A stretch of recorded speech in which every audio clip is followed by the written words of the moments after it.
Hi, HRN listeners. We're celebrating our 15th anniversary, and we have a really fun campaign and an ask for you. This 15th anniversary tour is aiming to bring you closer to unique food and music experiences in some of the most exciting cities in America.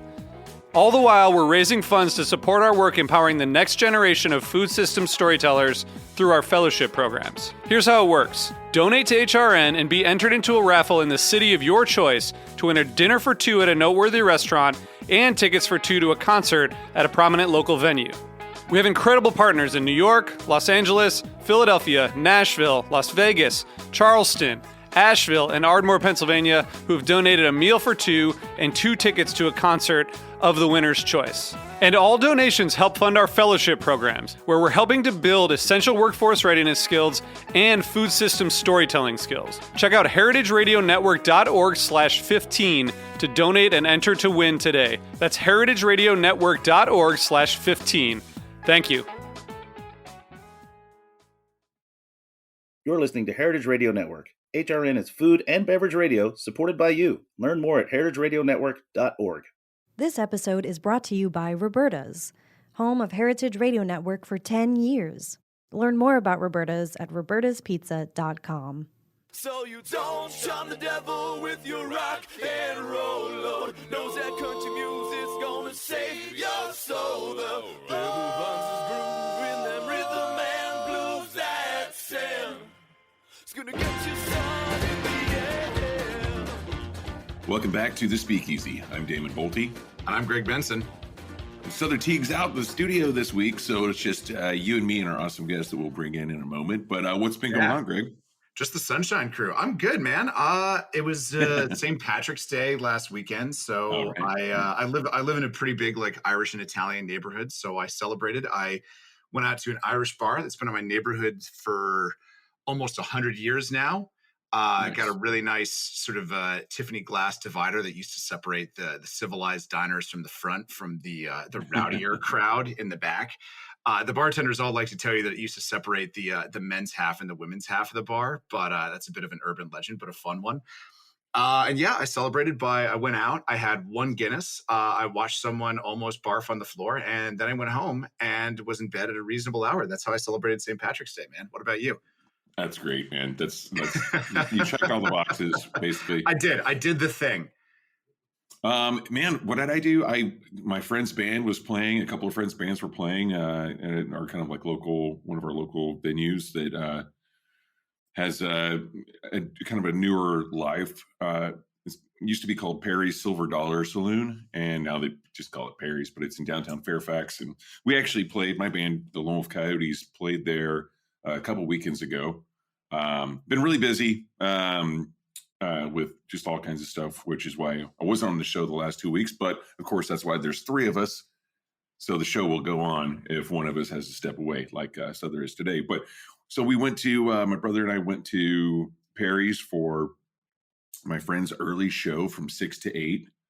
I had a Guinness, had an Irish whiskey, and I think I was at home in bed by like 8:45. So I didn't see anyone puke, but it's like I've seen enough of that in my life, and I could just haven't we all the gaps? Yeah. So we know what we've seen the show before. We know what it's like. Yeah, exactly. So yeah, it was fun. It was a great show. My brother and I got called up on stage for the encore to like sing with the band, and that was really fun. And yeah, it was just a bunch of like 90-plus-year-old women. They're just dancing and having a great time. It was really sweet, actually. That's awesome. We're so reasonable now. We're so reasonable with our celebrating these major drinking holidays. I know. It's okay. We've all gotten softer with time. This is cool though. I learned something interesting this weekend because I was teaching a cocktail class. I teach about caffeinated cocktails, but it gives me a chance to riff on one of my absolute favorite topics, which is why human beings seek out bitter flavors. And it's cool if you look at the history of like Campari and the Negroni, instead of having this sort of rise and fall and rise again pattern that a lot of classic drinks do, it has these sort of flare-ups. Like Campari was really, really big in San Francisco in the early 1900s. the Negroni was huge in Paris in the 1920s, and a lot of Negroni variations like the Boulevardier and the Cardinal were really big around then. It was huge in Rome in the 1950s, and then it was a really big part of the cocktail revolution here in New York in the early 2000s. And if you think about all those times, right, San Francisco in the early 1900s, Paris in the 1920s, Rome in the 1950s, New York 20 years ago, that coincides pretty neatly with the San Francisco earthquake, World War I, World War II, and 9/11, which is weird, right? Like you would think that human beings would be, shoving Pop-Tarts in our faces and crushing like Coke vanilla instead of, seeking out bitter flavors when we're in, moments of trauma and tragedy and crisis. But I think that kind of gets back to the physiological reaction that we have as a species when we eat something bitter, right? It's not a painful sensation. It's kind of a, whoa, what's going on here? What's happening? Let's reassess. Let's take a beat and think about where we go from here, which is really kind of the mindset you want when you're facing down something that's big and terrible and difficult to comprehend at first. And so that's the elevator version of a much longer story that I launched into in this class. But for the first time ever, I had a woman chime in and say, so I'm actually a psychological researcher, and we've been doing research, and we found that people who like bitter flavors do tend to be bigger risk takers. Which is wild to me. And, it's not a one-to-one correlation of that little pet theory that I just shared, but it is interesting to know that one, us, people that are crushing Fernet and Campari over here are living a more metal lifestyle, which is cool. And it's also kind of an interesting, an interesting bridge between like physiologically what we experience as one of our 5 basic senses and just kind of our general worldview, which I thought was really, really dope. I told her to hit me up on Instagram and see if she wanted to collaborate on any sort of peer-reviewed study about this in the future. I'd be really interested to keep working on something like this. But there you go. Confirmation that if you like Amaro, you're just objectively a cooler person, scientifically speaking. You're more involved in the bigger picture of the world, right? Exactly. You might also take a crazy risk and remove yourself from the gene pool at 22, but you know what? That's the price we all pay. Exactly. Well, that's wow. That's really interesting. I would have never thought of that, but all right, I'm with it. I'll follow you along with that. Exactly. Also, it's science and it makes me look cool, so I have no notes. I'm content to just accept that and move on. Man, I'm sure that there's like, and not to play like too much devil's advocate, but, maybe you're being a little Sotherish today by relating bitters with like terrible world events, just because, in his stead, we need a little bit of that salt and pepper, to really sprinkle throughout this show. I'll say, we've got the Sunshine Twins on today. Someone's got to break. What I'm going to do is I'm going to go back through history and kind of find the positives on the other side and see how they go. See what happens, what sort of art movement or, some sort of like kind of like forward progressive action happened during these times. And just kind of like, just so we can get some balance here. But maybe that's a good segue for bringing in our guest, actually, because she is one of my best friends of all time. We met many, many years ago, not to put ages on us, but, in honor of partially Women's History Month, but also some really cool things that she's doing these days and has done over the past few years. I think it makes all the sense in the world to have our guest on today. Let's get in the studio. Our good friend, Chucky Tom. Welcome to the show. Welcome back to the show, rather. Hi, guys. It's great to be back. Always a pleasure. Where are you calling in from? Beautiful, not sunny London. I feel you. It's been like abnormally rainy and cold in Northern California for, it seems like forever. So I feel like I'm there with you, or we're at least like closer together because of our drab weather. But that's great. You moved out there to London, 2 years ago, 3 years ago? October 2020. which was a hell of a time to move. And like we talked about last time, Right. I even brought my cat through Yeah. Paris. Wow. Amazing. Well, cats famously love to travel, so I'm sure that Yeah. was just a smooth journey for everybody. He's a chill little dude, actually, and he was pretty cool about being leash trained and all this other stuff. And I've just rewarded him greatly because he's old now and he made the journey. So we're just making sure that he's very spoiled. Oh, wow. Yeah, Well, there you go. good for you, but mostly good for him.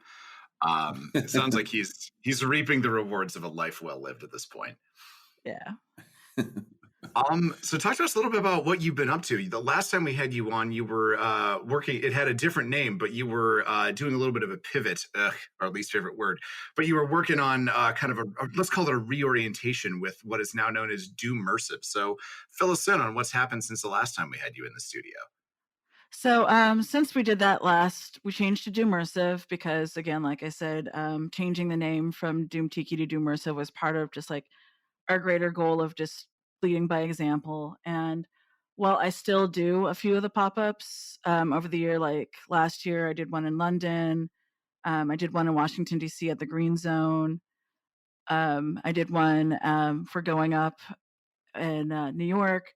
So we still do those periodically when it motivates me. But since then, I've kind of taken like the work that I've done with Doommersive about like cultural empowerment, cultural exchange, collaboration, and like moving past like stereotypes and things. And I've pivoted more towards visibility in our industry and the hospitality space in particular about like indigenous people like myself. So since that's happened, I've done some collaborations with Tales of the Cocktail, Portland Cocktail Week. I've had a few articles. I've done a few seminars here and there. And then in 2021 and 2022, I presented the first two Indigenous-led seminars in Tales history. So that was pretty cool. And from that point, I've just been kind of like building a community, mentoring a few bartenders here or there, and finding different ways and projects to kind of like bring a lot of these important conversations about our communities, us as modern people, and sustainability, especially in regards to the need to find that in cocktail programs and bartenders looking to do foraging. Very cool. So that's a big update. Yeah. Well, I mean, like I was going to ask you about, since you did the first Tales seminar in 2021, and I remember that because we were talking during that time, and I remember you were excited about it. You were trying to you were having kind of a hard time with a couple of parts of it because one, you were like, why has this never been a part of the conversation? Okay. And then the second one, you were like, are there, you had talked to me about this, or maybe you talked to us on the show about it, but you were like, it doesn't seem like that many Indigenous bartenders. It doesn't seem like there's a lot of Indigenous bartenders, first of all. But since 2021, since the first seminar at Tales, have you seen a lot of people come in? It sounds like you've got a whole network of Indigenous bartenders that are in your circle. Yeah, so we've been building our circle slowly. Like every year I go to New York, New Jersey around BCB time, and then I do Tiki by the Sea. And I also attend every single kind of live seminar thing I can, because that's the way I'm going to find more people to build community, if that makes sense. So when we did our first live Tales seminar last year, all of these bartenders had attended that were like, we didn't know there were more of us out here like you, like me. It was the first time, I think, since I've been in this industry for over almost 20 years now, something like that. I'm definitely dating myself here, but that I've been at a big event anywhere in the world with two other Indigenous people to go to things with. It was nice to have a community. It was nice to have what we were referring to as our Indigenous girl gang, and to be able to kind of be happy that we're all there together, and we're leading these conversations and they're not being led for us, if that makes sense. Right, totally. And well, you said the Indigenous girl gang, so Mariah Kunkel was part of this, correct? Oh, actually, it was not Pacifica people this time, but specifically Indigenous people that Okay, were cool. while it's cool to work with other communities that are dealing with similar, issues and are dealing with the after effects of colonization, this was really the first time it was just all like First Nations or like Indigenous Americans, so to speak. Oh, wow.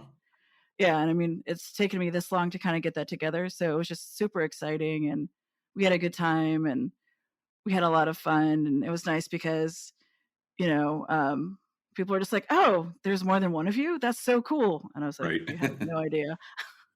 Yeah. So I want to, you mentioned talking about like the after effects of colonization, and I know you can and have filled, conversations twice as long as our dirty little radio program with what that means and how that affects our industry. But could you quickly give us like some of the sort of key points, some of the major things that you might want our listeners to take away when they think about, how something so vast as dealing with, the fallout of 200 years of colonization affects, us in the bar industry today?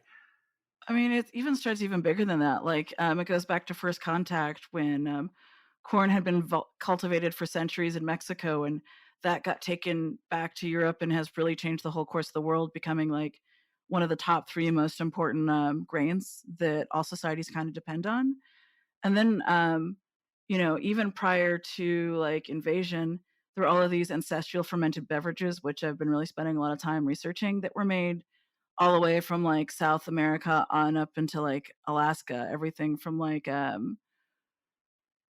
cacao wines from Brazil, early tepache, chicha, early fermented corn beers, like wines made from like honey and other berries and things like that. So we had this kind of whole culture that existed, and due to colonization, some of that's hidden because we're dealing with the stereotypes again, which I'll get into later. And then B, like, just, through colonization, the Spanish conquistadors burned all of these like libraries full of knowledge, which took some of these fermented beverages and took some of these early medicines that came from that. And just, all of like our distilleries and everything else in our industry in America and Canada, and all through the Americas exist on indigenous, like, stolen land. So you have to really think about where everything comes from. And while it's happened with sage where everyone's like super trendy about it, and that was something we were punished, for practicing, it's been over harvested to the point where,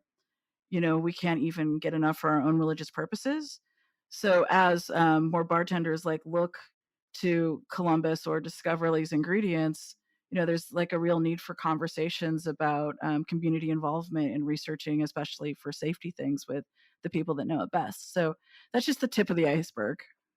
Wow. Okay. So let's back up just a second. You're talking about sage bundles, like for burning for like religion. So that's an interesting little tidbit of information that I don't know. Greg, have you heard? So you're talking about like hipsters and like Joshua Tree buying all the sage to like put on their mantle or on the dashboard of their Tesla or whatever the hell it is. And so they're that's, wow, what a crazy thing to think about. Well, yeah, I mean, it's like a real issue. Like, it wasn't until the 70s that we're even allowed to legally practice our religions, and with colonization, and even especially like California where you are, all of that was done through the Catholic Church, which is why we have wineries in the first place.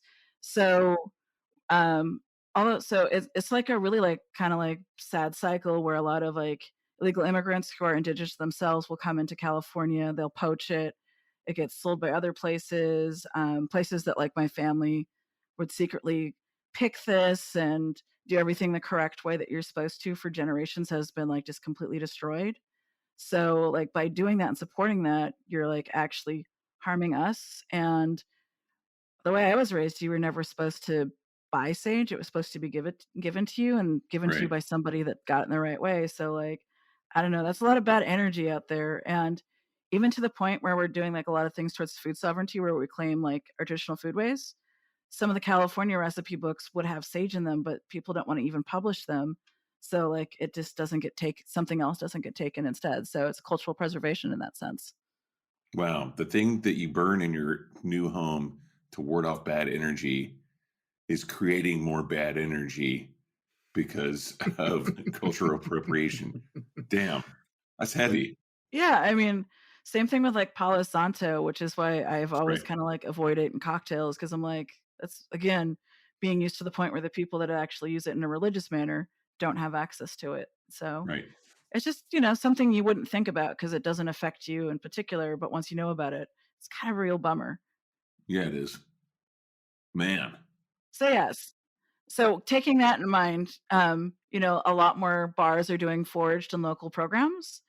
So, again, we really want to like have conversations where like you should go to the different nations and work with the people that grow this or know where to forage it and either learn from them or buy from them directly so that all of these foods won't be over harvested to the point where we don't have them anymore. Right. That's some powerful information right there. I mean, we grow sage on our farm out here in California, but we try to leave it be a lot of times because I just like seeing it, and I feel like you don't really get to see it in the wild too much anymore because of exactly what you're saying. It's over harvested, so it's interesting. So what I'm hearing is when I come and visit you, I can totally harvest it for myself. Yeah, absolutely. Awesome. Totally going to visit you now, Damon. Yeah. Well, now you're going to visit me because of that. Okay. Not because we've been friends for forever. She was on the fence, but that clinched it. Okay, good. Well, that's funny. I mean, like, yeah, I mean, like, it's like it's a really important thing. Honestly, I had never thought of that, and I know that, like, when I was a kid, growing up in Southwest Oklahoma, it was a very important thing. My family like never fucked with it, like it was, and I'm not just trying to like pat myself on the back. It was just like a thing that like, we were adjacent to the culture, and, we would go to all the gatherings and like, you know, you and I have talked about our like trading our fry bread recipes and all this stuff. I mean, I grew up in that culture, but like we never would have like, we would have sage around sometimes, but it was always a gift. Now that I think about it, it was always a gift from my Native American friends, their families. And it was, and it was usually at some like pivotal moment it was like high school graduation or something, it was some like kind of bigger moment in life. So I don't know. That's crazy. I haven't thought about that in years. Yeah, I mean, well, also that's one of the things that we bonded over is like, your family's always kind of like known what's up with that, and you've always, been privy to that information and like been really cool about things, and we've had a lot of hilarious conversations about it and ended up with funny tattoos. So, Yeah, it's becoming a friend with it and like, meeting somebody halfway as opposed to just deciding that this thing that you like that's cool is yours. You can go about Right. things the right way. I mean, there was a self-care thing that happened during lockdown where someone sent a bunch out and we had to like be like, yeah, that's actually harmful if you're trying to promote mental well-being for us. So, it's an ongoing conversation, but I saw, was it The Blend recently did some things with sage cocktails and they used the right kind. It was refreshing. No conversation needed. There you go. That's amazing. And that's how you do it. Oh man, I love that you started talking about corn as ingredient. I'm a huge fan of corn, not the band, but the grain. And I know that there's like a conversation. This isn't necessarily an indigenous, like directly related to like that topic, but I just read something the other day about corn farmers wanting to change the verbiage for corn syrup because they said it's like it sounds like derogatory these days. It's been kind of bastardized as a thing, and it kind of is. But this is just a quick sidebar. Any opinions on that?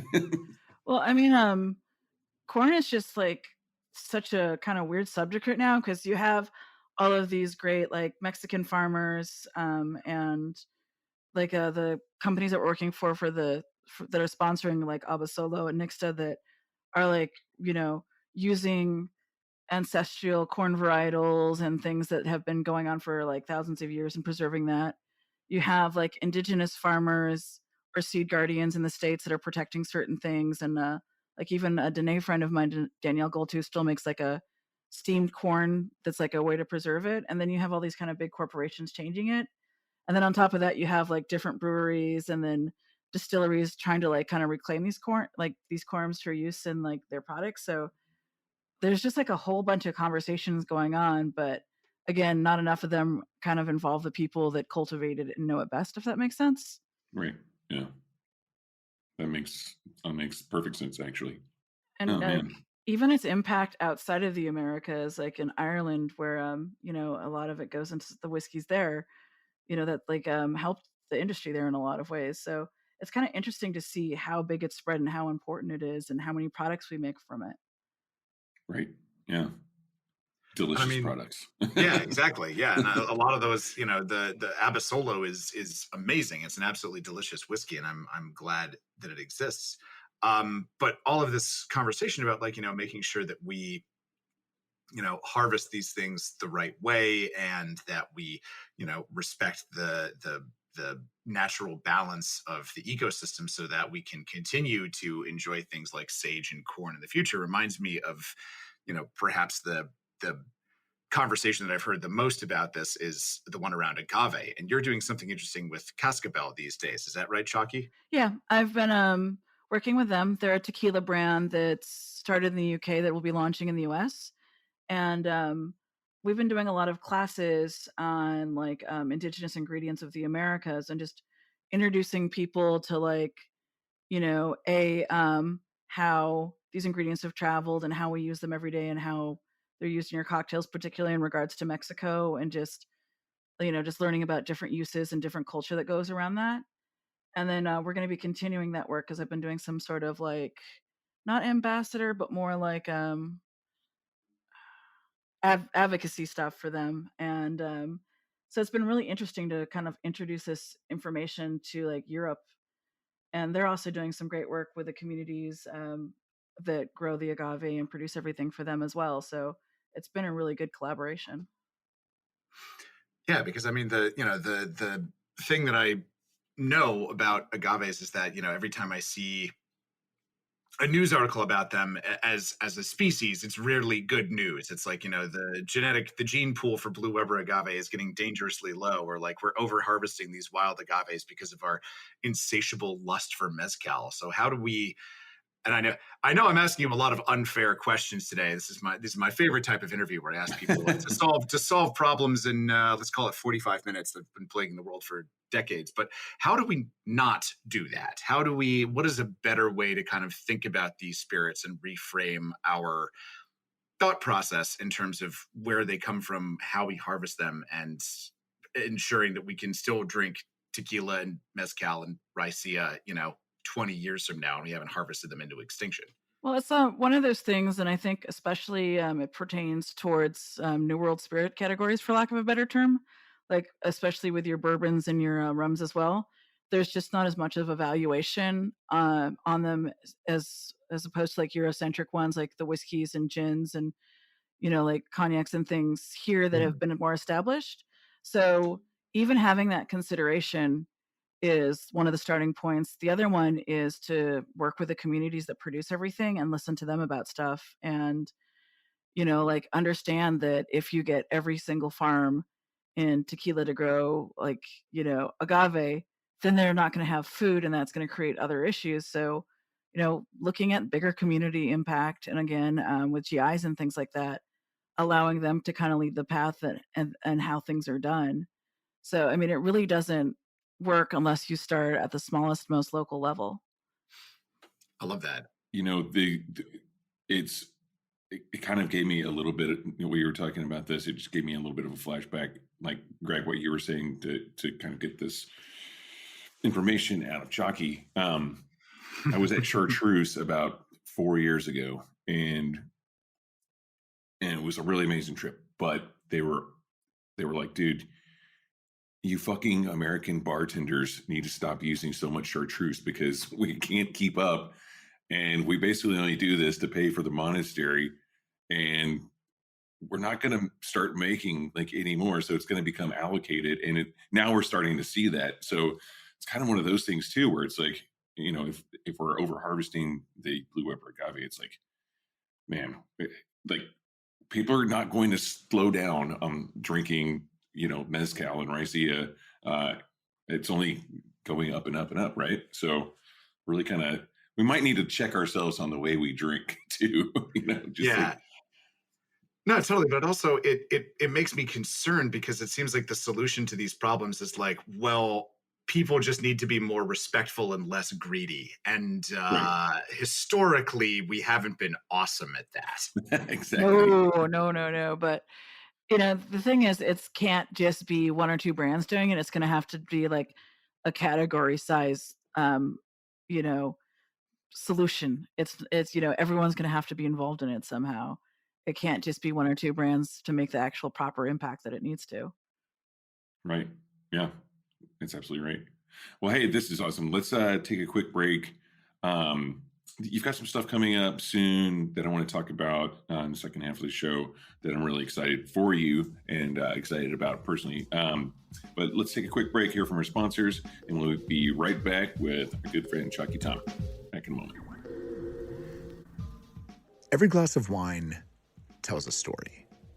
And these stories reveal hidden histories, flavors, passions, and sometimes they unravel our darkest desires.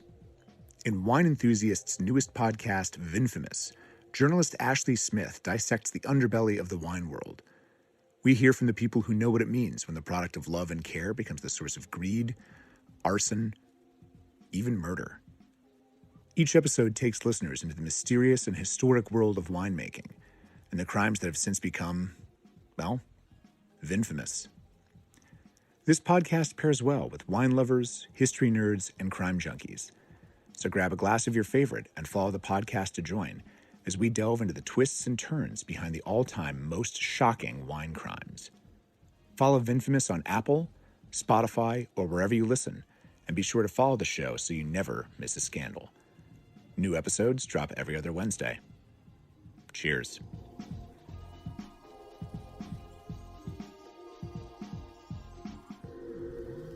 This episode is brought to you by Roberta's, home of Heritage Radio Network for 10 years.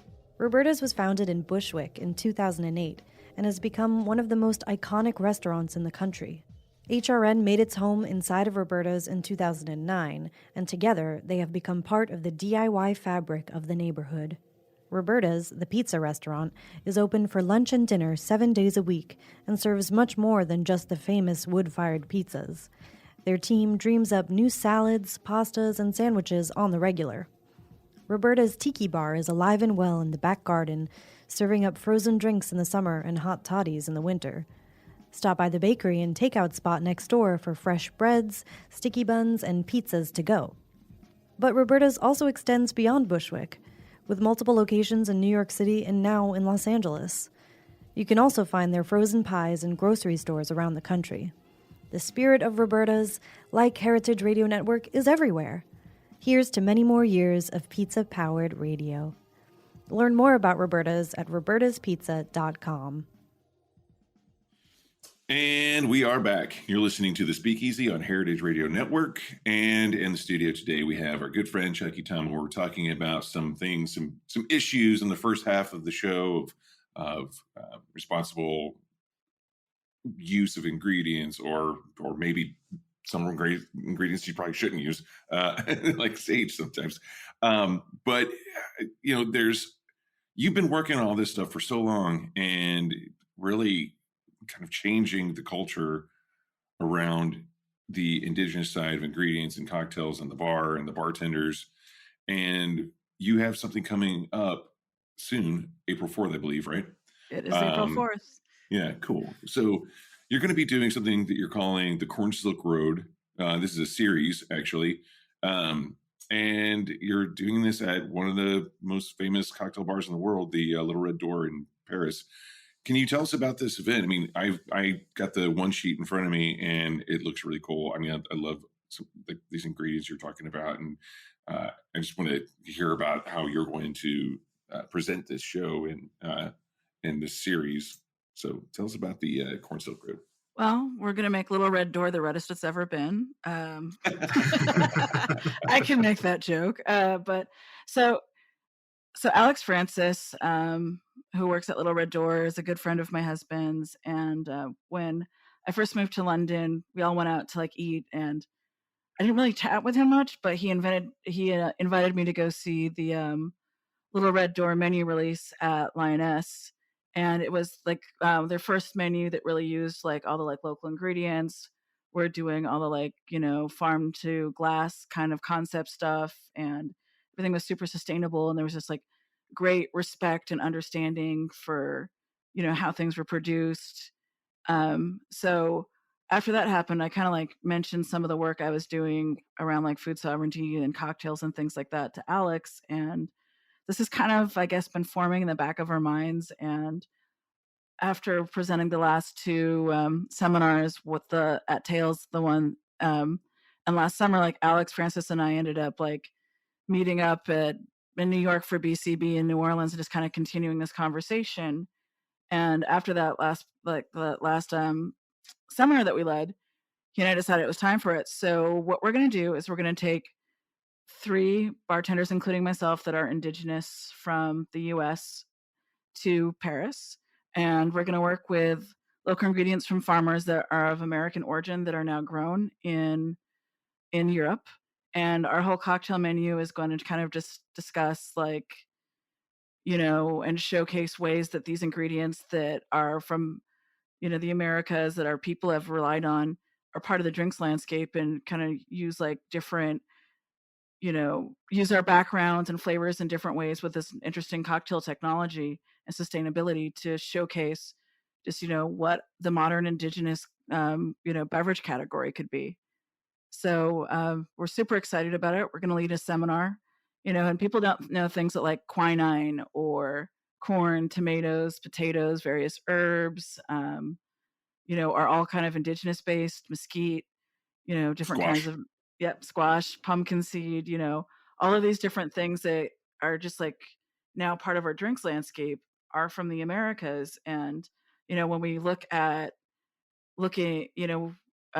we like as much visibility in our ingredients and things. And I think that should go all the way back to the people that we got them from. And if these people are modern and exist and also happen to occupy like parts of our industry, it's a good chance to continue these conversations and figure out like solutions for things together. So cool. That's awesome. And I also didn't realize that Cinchona bark was indigenous to the United States, to Peru. Americas. That's wild. Peru. Yeah. Yep. And like, I mean, it's been like really fun research. It's interesting that like the word maize is a Taino word from, Puerto Rico that was by the time the first, that guy that got lost with those other boats that I don't like to talk about made it to that part of the world. Like the word maize had come over there, and that's how that like terminology kind of came about, and quinine, the gin and tonic. Well, I mean, my friend refers to it as the official beverage of colonialism, but it's like also such a huge part of our like, it's people probably drink thousands a day at any given bar or week or whatever, so it's like super popular. Bourbon, some of these newer corn-based things that are coming out, a lot of the fruits, pineapples, and just it really amazes people when I bring these things out. I'm like, yeah, these are actually from us, and you drink these every day, so let's talk about it. A pineapple gin and tonic is very, very good. Just saying. But but at what cost? God damn it. Well, actually, we're doing one with a tepache that we're making from champagne yeast, because we also want to show that these ingredients, are grown other places, and there's ways to like integrate them as a collaborative effort into culture with like flavor. I love tepache. And it seems like, what I like about tepache, like in the bar world, at least for right now, and just the drinks world, it doesn't seem like it's been totally overrun by like new brands trying to make it. It's still like, it feels like bartenders and chefs are making it rather than buying it. And that makes me feel really good. Well, but Damon, that now that we've mentioned it on this show, since we are, we're at the forefront of the industry after all. It's over now. Everyone's going to start making this on a massive scale. Plus, you have to be careful when you make it at home because if you make it wrong, you can blow stuff up. So, like, Oh yeah. Oh, geez, but now everybody's going to be wanting to do that. Yeah, Yeah. if I don't say that warning, then I'm being very irresponsible. But I mean, even tapache was originally corn based, so it's been like really cool looking into all this stuff and figuring out ways to like use like the lab to make interesting riffs on all of this stuff. So I think it'll be a really eye-opening event, and I'm not quite sure what the world will make of it, but I'm very excited to finally have put this together and to have found like a good um, collaborative partner that is very good about you know helping me get like my what I've envisioned into like a real world event. So that's been really exciting and terrifying, but mostly exciting. Yeah. But you're used to doom. Yeah, but that like Native Americans love metal. Oh yeah, for sure, for sure. Well, so actually, on that note, are you going to have any music to go along with the? I mean, half of what makes a bar good is the music, and the other half is it just kind of drinks and whatever else. Yes. So, So I am creating a totally immersive experience. So I will be putting together a soundtrack that's like all indigenous based rock and roll. And I had great, like a couple DJs from WFMU help me with that. I've like talked to like other people, but we've been making like, make like music forever. It's not just Link Ray, who is one of my favorites, but right, like, there's like so much cool stuff that we get to cover. And, I just kind of also introducing people to like more modern music that we make instead of just like flute music, I think will be a way for people to like stop putting us in past tense and seeing us as modern people. And yeah, of course, the other big thing is we're just gonna have to be like, so that whole water mythology thing is a myth. It's harmful. We're not actually inferior to you and can't digest certain things. And I'm really looking forward to the point where I yeah, don't have to go off on that. But with that being yeah, said, members of our community choose not to drink, so we're making sure that we have options as well. Because if there are people from a different country that culturally don't drink, we want them to also feel welcome in our spaces.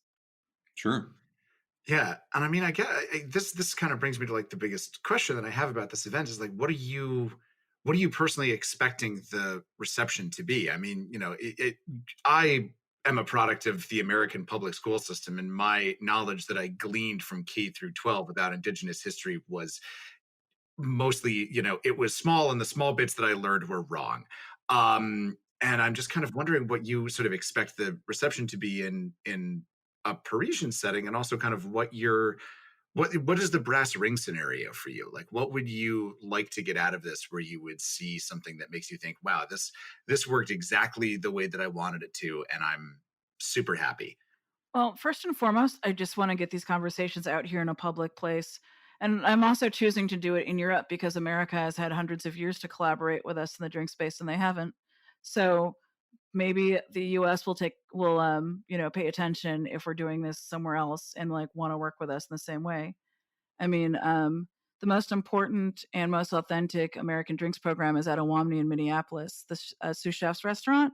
And while that is like zero ABV, everything is local, sustainable, indigenous origin, and it's probably the most important drinks program going on right now. So I want to bring kind of like that sense abroad, but also I know, especially being indigenous in Europe, there's been a few like incidents here or there, some spirit animal stuff, some weird dream catcher things that are just going to have to be part of these rolling conversations. Our industry is a lot smaller through technology, so holding these conversations is good because that means other communities that might have like similar issues or deal with similar mythologies about themselves can also you know hold these spaces. And the other thing too is I just really want to give other indigenous bartenders opportunities that it took me a long time to find in my career, and show them that you can do this work other places and what you do is important and interesting, and we can teach people things from our perspective.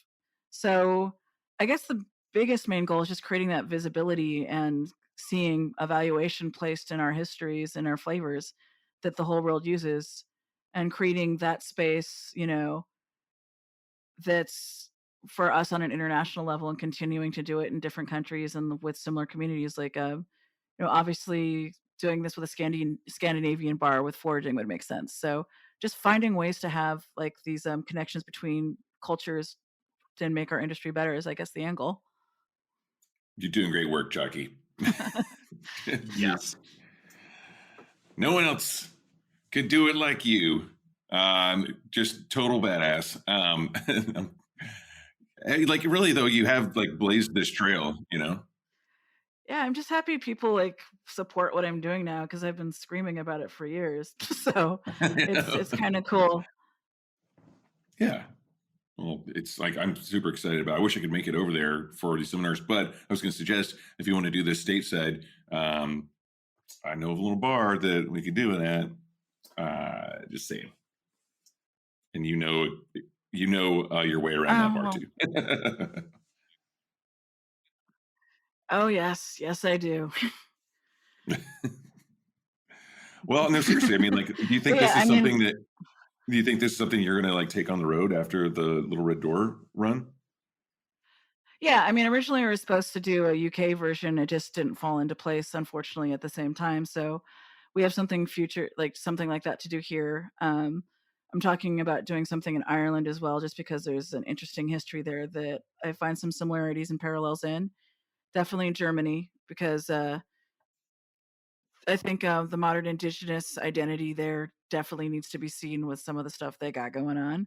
Definitely somewhere Scandinavian, somewhere Mexican for sure. And then we're looking in California, possibly New Mexico with Kate Gerwin, and of course New York. So I would definitely be interested in doing it at this little bar you speak of. Yeah, let's shoot for that. I mean, yeah, absolutely, you got to do it in New Mexico. I mean, and there's so much good stuff happening in New Mexico. Obviously, Kate Gerwin's bar, Happy Accidents, and the distillation she's doing there. But there's just some really incredible things happening in Albuquerque and Santa Fe and even Taos. And just like, I mean,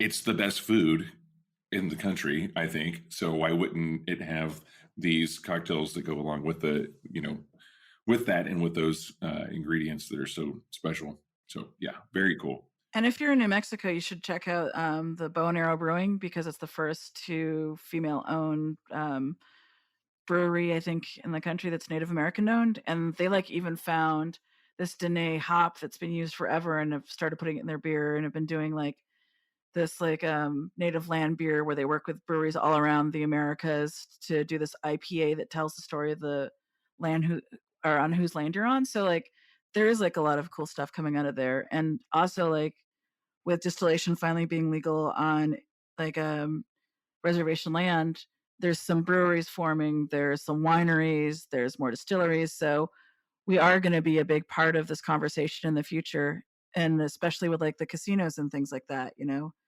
there is more space that we need to take up. And if there was a way for a casino to utilize like a food sovereign kind of growing program where some of the ingredients could be used for the cocktail program and the rest could benefit the nation, that's something positive that could come out of this conversations that we're starting to have. Yeah, absolutely. That'd be huge. Wow. Yeah. I need to back up for a sec. You said there was a Dene hop that they were using. Does that mean that there are species of hops that are indigenous to the Americas? Because I always thought that hops were exclusively a European thing. So this has apparently been used as a medicine forever, and Shyla from Bow and Arrow realized that it was a hop, and now it's being used. Wow, that's so cool. So, I mean, it wasn't discovered, it was, guarded. So, yeah, that's just kind of interesting. Like, I mean, there's so much cool stuff in our backyards. Like, even like some of, was it Delback that does the mesquite smoke? Like, there's just so many interesting ways to add indigenous ingredients into everything that's being made.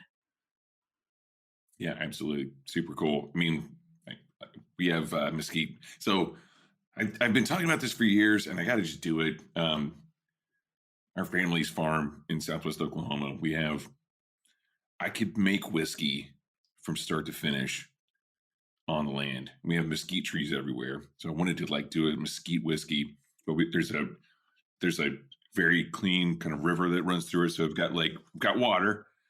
it's kind of a sandy creek bed. So like I've got sand, I can make glass. I went to school for design and print, so I know how to make paper and ink. Um, like I started like talking to actually Rob Dietrich from Stranahan. Well, now he's with Metallica's Whiskey Blackened, but back when he was at Stranahan's, it's not long I've been talking about this, but you know, I could use the grain that we grow because we grow corn and wheat, and you know, it just all happened on the land without even leaving. And I was like, man, we should make a documentary out of this. But like, I love the idea of, as you'd mentioned, you know, earlier in the show about foraging and using these ingredients that are right there under your feet, you know, and that we might not ever get a chance to understand otherwise, you know, like what's actually around you. We went to, there was like this thing with like Wild Man Steve, you know, that guy who's like a forager dude who like takes groups of people out to like Central Park and Prospect Park, and you'll just forage around these giant parks in the middle of the city. And like, he's like, yeah, this is all this stuff. And like, you're like, oh my God. And you just take it with you. And then he's got books about how to use it. And I don't know, it's just cool. It's cool to like, especially, you know, like you said, that hop, the Denning hop that was protected. It's like, man, what a great idea to use that. Very cool. Oh, Yeah, man, I mean, that's just super exciting. I just hope the next time someone's like, you know, I want to do a cocktail menu that's foraged, the first conversation is, what indigenous nation in America should we go to talk about this ingredient? What I want to use? What do they know about it? Are there any side effects? Is it medicinal? You know, for that to be Yeah, like the first thought will mean that the work that I'm doing is paying off. that's amazing. Hell yeah. Chucky, this has been awesome. Every time I get to catch up with you, you're just always doing so much cool shit, and like, and you're always somewhere cool doing it, and I don't even know how to keep up with you. But this is awesome. I really appreciate you being on the show today and talking about all this very important stuff. And you know, for people out there, I mean, definitely if you're going to be in Paris, you know, these first dates for this series starts April 4th at the Little Red Door, which I'll tell you stories about that place some other time. The last time I was there, I somehow ended up behind the bar. It was wild night. I'm not surprised. Yeah. Oh, But I just get invited to do that. I don't take over, Damon. I didn't invade. They asked me behind the bar. I was, come on. Anyway, but yeah, this is sure to be a really amazing experience, and can't wait for you to take it on the road. I can't wait to try some of these drinks and the cool things that you're doing with them. But also, I just really appreciate you as a good friend of mine, and just being able to watch as you have kind of grown in this industry, and just like you're very progressive, and it's just amazing to like behold, you know, like what you're doing and what you're going to do, and just amazing work. I love you so much, and it's just so cool to see this, like my friend doing this. You know, I'm just happy to say that we're friends. You know. Oh, you're very sweet. And I'll tell my mom you send your love as well. And if you love me so much, you should come and visit me. I will. You know, I need to also give your mom a call. I need to talk to Rosemary. It's been a little while, so I need to catch up with her. And another amazing person. So cool. Well, you know what? If there's anything else you want to kind of put out there, we're kind of at the end of the show. You know, I know you've got the Corn Silk Road. You're out there in London. If anyone wants to get a hold of you, I'm sure they know that you're at Chocktails, right? I am. I'm at Chocktails, Chocktails. That's just the easiest way to get a hold of me. And then everything else that I'm up to is in my bio through my link tree. And I'll be at Tales in July, and I'm doing a talk on this takeover series at BCB in Brooklyn in June. So find me there. Nice. Very cool. All right. Well, Greg, what a fun show we've had today. Yeah, man, it's always lovely when we get to catch up with you, Chucky. This is always super, super fun. So I'm glad this worked out. And I do want to ask, do you have any, before we go, do you have any Baby Cham updates for us? Oh, yes. I've now added 6 new baby sham baubles for my Christmas tree, and I'm bidding onto psychedelic print tote bag. So if you're not into it, baby sham is my favorite beverage. It's like an old school British thing, and it was originally geared towards women, and they make the best mid-century like advertising stuff in coupes. Nice. Sweet. It has a tiny deer. That's cool. Aw. All right. Well, hey, that's awesome. You've got your baby sham things, and I've got my ceramic turkeys at Grand Army. We all got our thing, you know. But Greg, I mean, just before we leave, I mean, are you going to try and track down some of these hops, or are you going to? Oh my God, absolutely. Well, I mean, I'm going to do it responsibly now. Right, I was going to say, you better. Going to do it. Going to do my research. Going to do my due diligence. But yeah, I'm insanely curious to. It's been ages since I've been out to New Mexico, and I love it out there. It's such a wonderful, wonderful landscape and food and people and art.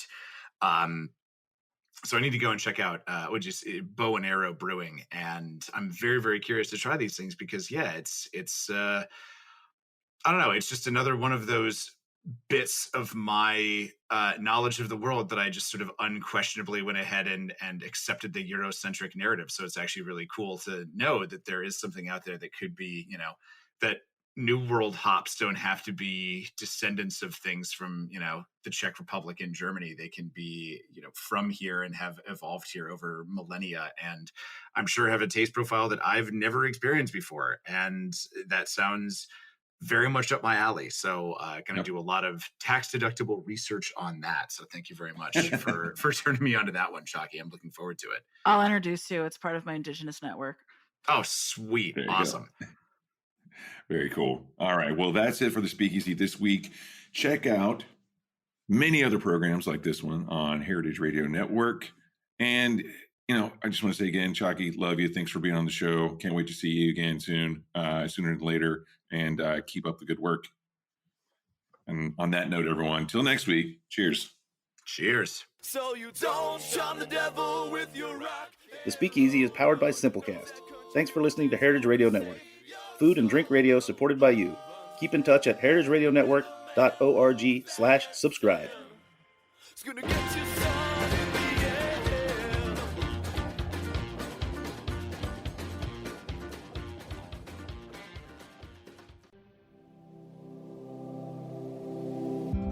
Hey there, I'm Lee Ullman here with some big news from the National Young Farmers Coalition.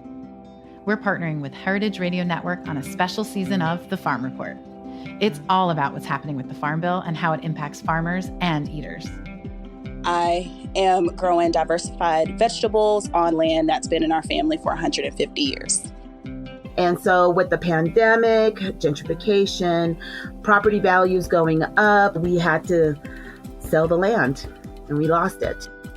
Join us as we uncover the untold stories behind this massive piece of legislation that shapes how we grow our food, what we eat, and so much more. The problems we have had, those are things that come from earlier Farm Bill and USDA policy, right? Like Earl Butts, get big or get out.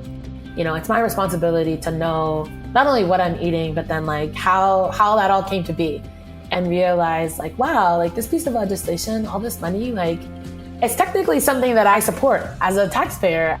While Congress debates the next Farm Bill, this is not just an invitation to listen. It's a call to action. Be part of the conversation. Subscribe to the Farm Report on Heritage Radio Network, wherever you listen to podcasts.